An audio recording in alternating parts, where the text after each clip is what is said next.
Hi and welcome to Team Boonana. I'm Boonana J, and in this episode we're gonna have a look back at the final part of the ROBO CAM project that we were doing. It's going to be a quick one, so let's have a look what we got. So as I was saying, we're going to take the main module and we're going to solder on this ribbon cable, which you can see has been soldered on, and we're going to put the camera sensor on the end of it, just like this. I've done this quite fast, so the soldering is effective but not entirely perfect, but we'll have a look at it all the same.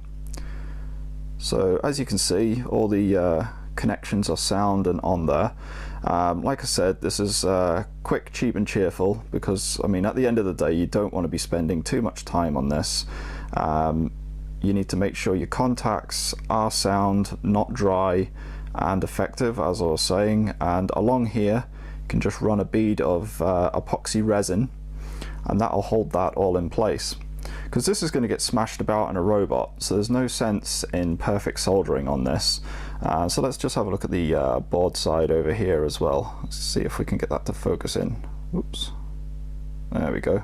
So a little bit neater on the board side, but yeah, like I was saying, quick, cheap and cheerful.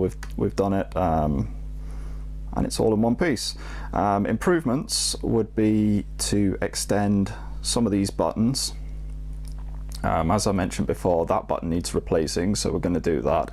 But yeah, just a couple of bits of wire coming off of each one, flying back to maybe the link cable area on the robot, and maybe just so you can use like a little cocktail stick or a lollipop stick to push the buttons. Maybe have a couple of LEDs in there corresponding to what the actual camera's doing, just to save you time faffing around.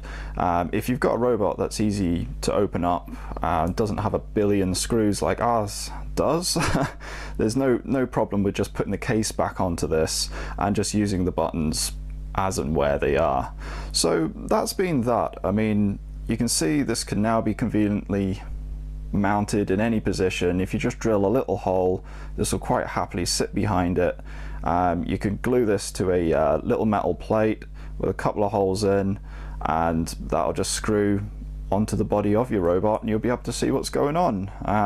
The microphone should pick up all the sounds anyway, because it's quite sensitive. And yeah, well, there you go. That's the end of that. And I hope you've enjoyed it. Cheers.